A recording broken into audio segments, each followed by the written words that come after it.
नमस्कार। आकाशवाणी जयपुर अजमेर से प्रस्तुत हैं प्रादेशिक समाचार।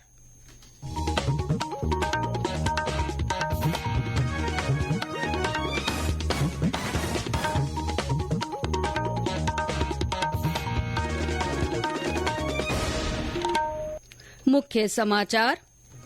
प्रधानमंत्री नरेंद्र मोदी ने लाल किले की प्राचीर से स्वतंत्रता दिवस पर अपने संबोधन में कहा, 140 करोड़ नागरिक एक संकल्प लेकर चलें तो देश को 2047 तक विकसित राष्ट्र बना सकते हैं। श्री मोदी ने महिलाओं के खिलाफ हिंसा के बढ़ते मामलों पर चिंता व्यक्त की और कहा, अपराधियों को जल्द से जल्द सजा दी जानी चाहिए। प्रदेश भर में स्वतंत्रता दिवस समारोह पूर्वक मनाया गया। कई स्थानों पर बारिश के बावजूद आजादी के जश्न का उल्लास। और राज्य में कई संभागों में आज भी तेज बरसात। 17 अगस्त के बाद बारिश का दौर धीमा पड़ने के आसार।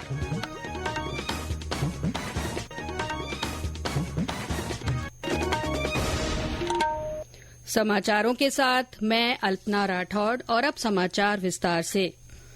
देश भर में आज 78वां स्वतंत्रता दिवस हर्षोल्लास पूर्वक मनाया गया। प्रधानमंत्री नरेंद्र मोदी ने इस अवसर पर नई दिल्ली में लाल किले की प्राचीर से राष्ट्रीय ध्वज फहराया और राष्ट्र को संबोधित किया। प्रधानमंत्री ने अपने संबोधन में कहा कि 140 करोड़ नागरिक एक संकल्प लेकर चलें तो देश को 2047 तक विकसित राष्ट्र बना सकते हैं। श्री मोदी ने सेमीकंडक्टर उत्पादन में वैश्विक नेतृत्व हासिल करने, आयात पर निर्भरता कम करने और प्रौद्योगिकी के क्षेत्र में आत्मनिर्भरता बढ़ाने की भारत की प्रतिबद्धता का उल्लेख किया। श्री मोदी ने भारत के विकास की दिशा तय करने वाले भविष्य के लक्ष्यों के बारे में विस्तार से बताया। उन्होंने विनिर्माण, गेमिंग और डिजाइनिंग समेत विभिन्न क्षेत्रों में देश को वैश्विक नेता के रूप में स्थापित करने के लिए नवाचार की आवश्यकता पर बल दिया। तो एक जमाना था हम मोबाइल फोन इंपोर्ट करते थे। आज मोबाइल फोन मैन्युफैक्चरिंग का इकोसिस्टम बना है, एक बहुत बड़ा हब बना है और आज मोबाइल फोन दुनिया में एक्सपोर्ट करने लगे हैं। ये भारत की ताकत है। साथियों, भविष्य के साथ सेमीकंडक्टर जुड़ा हुआ है, आधुनिक टेक्नोलॉजी जुड़ी है, एआई जुड़ा हुआ है। हमने सेमीकंडक्टर मिशन पर काम शुरू किया। हर उपकरण में मेड इन इंडिया चिप क्यों न हो, क्यों ये सपना मेरे देश का नौजवान देखे। टैलेंट यहाँ है, सारे इस प्रकार के रिसर्च काम हिंदुस्तान में होते हैं। तो प्रोडक्शन भी हिंदुस्तान में होगा, सेमीकंडक्टर का काम भी हिंदुस्तान में होगा। प्रधानमंत्री ने महिलाओं पर हो रहे अत्याचारों का जिक्र करते हुए कहा कि महिलाओं के साथ अपराधों की जल्द से जल्द जांच और दोषियों को सजा होनी चाहिए। उन्होंने कहा कि मीडिया में दुष्कर्म की घटनाएं तो उजागर होती हैं, लेकिन दोषियों को मिलने वाली सजा का ज्यादा प्रचार नहीं होता है। उन्होंने पेरिस पैरा ओलंपिक में भाग लेने जा रहे खिलाड़ियों को शुभकामनाएं भी दी। स्वतंत्रता दिवस आज प्रदेश भर में समारोह पूर्वक मनाया गया। रिमझिम बरसात की झड़ी के बीच राज्य स्तरीय मुख्य समारोह राजधानी जयपुर के सवाई मानसिंह स्टेडियम पर आयोजित किया गया, जहां मुख्यमंत्री भजनलाल शर्मा ने राष्ट्र ध्वज फहराया और परेड का निरीक्षण किया। इस अवसर पर मुख्यमंत्री ने प्रदेशवासियों को संबोधित करते हुए कहा कि राज्य सरकार प्रदेश के सभी वर्गों के कल्याण के लिए प्रतिबद्ध है। उन्होंने राज्य सरकार की उपलब्धियां गिनाते हुए कहा कि प्रदेश को विकसित राज्य बनाने के लिए लगातार काम किया जा रहा है।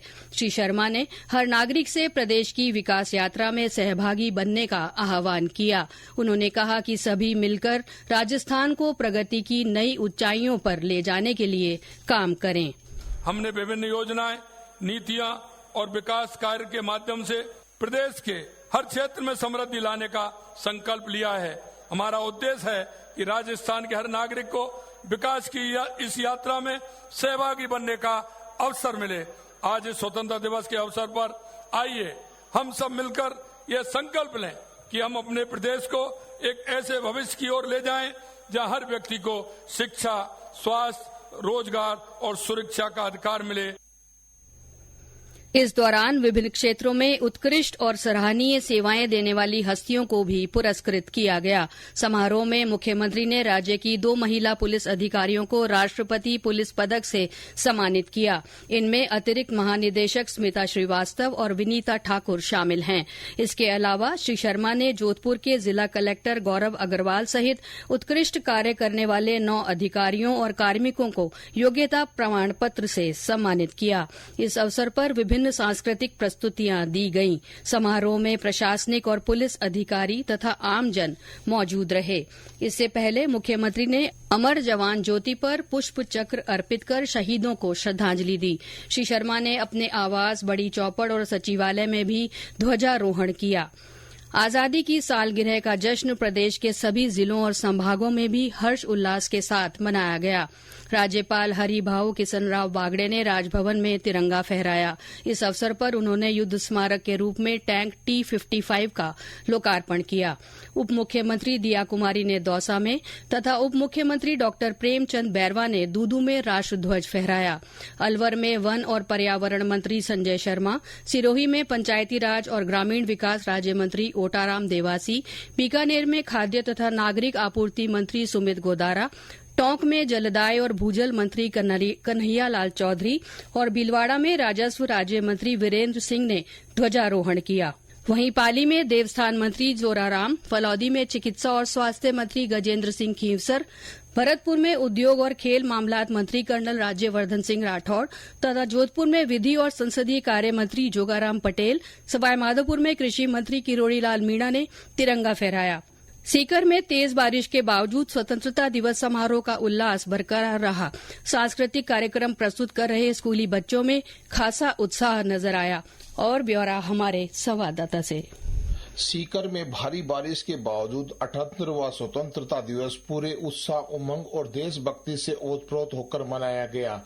स्वायत्त शासन मंत्री जाबर सिंह खर्रा ने जोरदार बूंदाबांदी के बीच ध्वजारोहण कर मार्च पास्ट की सलामी ली, तो स्कूली छात्र छात्राओं ने सांस्कृतिक कार्यक्रमों की जोरदार प्रस्तुति दी। जवानों ने भी बरसात की परवाह न करते हुए मार्च पास्ट किया। मानसून का प्रभाव देशभक्ति के आड़े नहीं है, जिसके चलते आजादी के पर्व का उत्साह बना रहा। बालमुकुंद जोशी, आकाशवाणी समाचार, सीकर।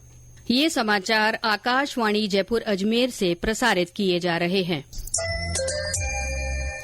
और अब मौसम। प्रदेश में आज भी कई स्थानों पर बारिश हुई। जयपुर तथा आसपास के इलाकों में सुबह से रिमझिम बारिश की झड़ी लगी रही। हनुमानगढ़ में दिन में मौसम का मिजाज बदला और झमाझम बरसात हुई। झालावाड़ और दौसा में सुबह से ही हल्की बरसात का सिलसिला चलता रहा। बालोतरा में भी बूंदाबांदी हुई।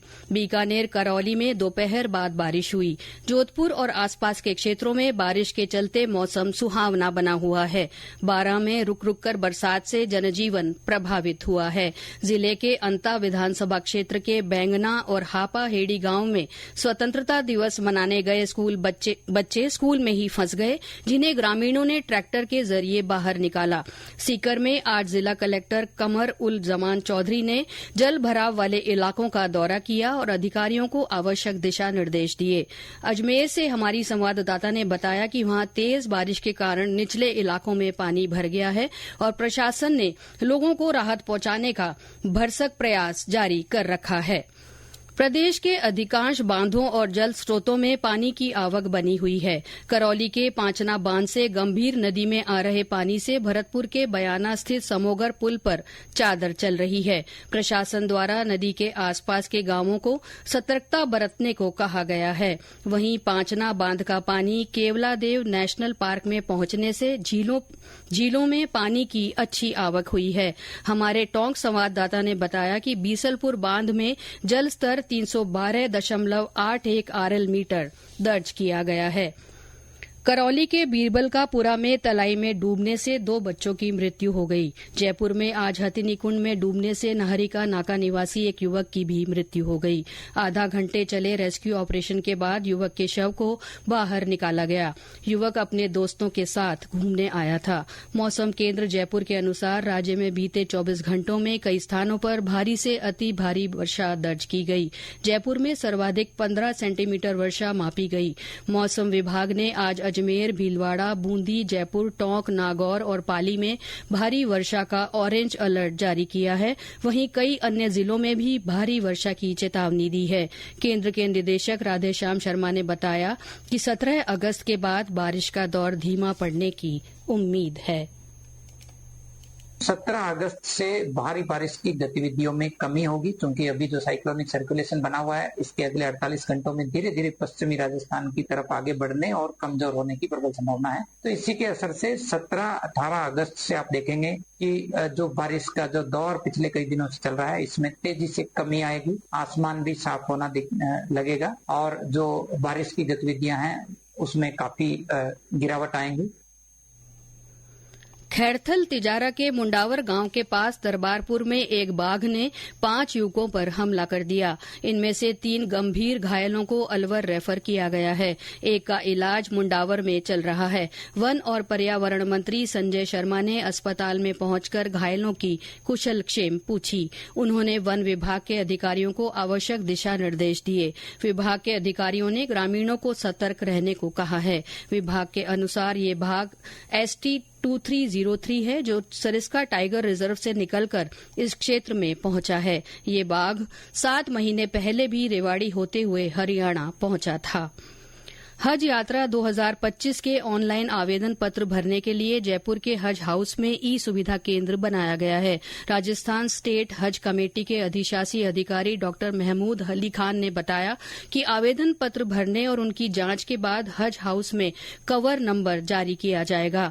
उन्होंने बताया कि हज कमेटी ऑफ इंडिया मुंबई की वेबसाइट और मोबाइल ऐप हज सुविधा पर भी आवेदन पत्र भरा जा सकता है। डॉक्टर अली ने बताया कि हज यात्रियों के ब्लड ग्रुप जांच के लिए मेडिकल टीम की व्यवस्था भी की गई है। गौरतलब है कि हज यात्रा के लिए 9 सितंबर तक आवेदन किए जा सकते हैं। प्रधानमंत्री नरेंद्र मोदी इस महीने की 25 तारीख को आकाशवाणी के मन की बात कार्यक्रम में अपने विचार साझा करेंगे। यह इस मासिक रेडियो कार्यक्रम की 113वीं कड़ी होगी। और अंत में मुख्य समाचार एक बार फिर। प्रधानमंत्री नरेंद्र मोदी ने लाल किले की प्राचीर से स्वतंत्रता दिवस पर अपने संबोधन में कहा कि 140 करोड़ नागरिक एक संकल्प लेकर चलें तो देश को 2047 तक विकसित राष्ट्र बना सकते हैं। श्री मोदी ने महिलाओं के खिलाफ हिंसा के बढ़ते मामलों पर चिंता व्यक्त की और कहा कि अपराधियों को जल्द से जल्द सजा दी जानी चाहिए। प्रदेश भर में स्वतंत्रता दिवस समारोह पूर्वक मनाया गया। कई स्थानों पर बारिश के बावजूद आजादी के जश्न का उल्लास देखा गया। और राज्य में कई संभागों में आज भी तेज बरसात हुई। 17 अगस्त के बाद बारिश का दौर धीमा पड़ने के आसार हैं। इसके साथ ही प्रादेशिक समाचार बुलेटिन समाप्त हुआ। नमस्कार।